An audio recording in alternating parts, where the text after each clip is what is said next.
In which of the following BF bond length is shortest? In which of the following BF bond length is shortest?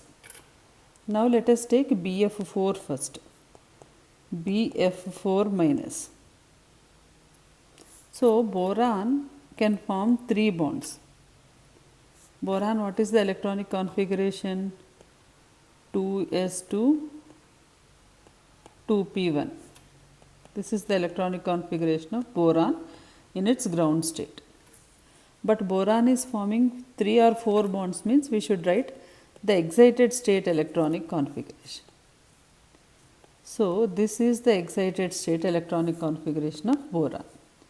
How many bonds it can form normally? 3 bonds. And there is a vacant orbital here which can accept electrons by coordinate covalent bond formation.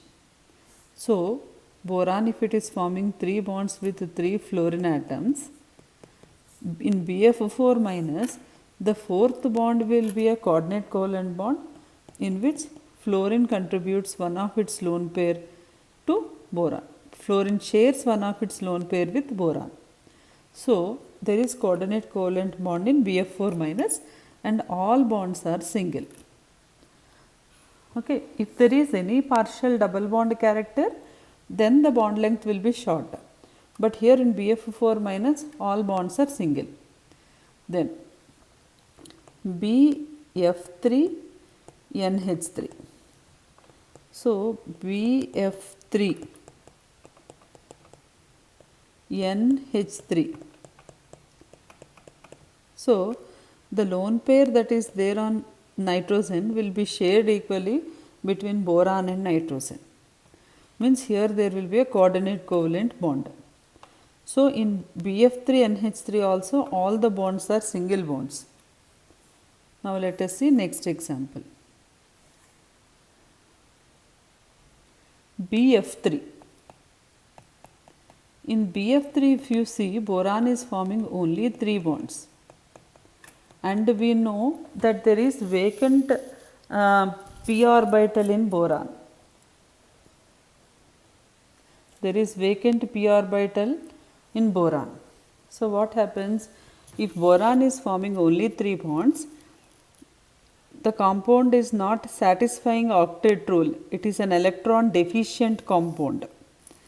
So being an electron deficient compound, it shows tendency to accept an electron pair.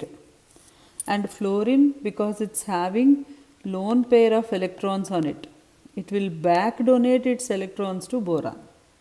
So what happens? This bond will get partial double bond character. That is about back donation of electrons. BF3 is an electron deficient compound. So because it is an electron deficient compound, it shows tendency to accept an electron pair. On fluorine there are 3 lone pairs. So one fluorine atom donates one electron pair to boron. Because of this back donation, there will be partial double bond character between boron and fluorine. So because of double bond character, the bond length will become small. So your answer should be option C. Option C should be your answer. Option C, because of back bonding.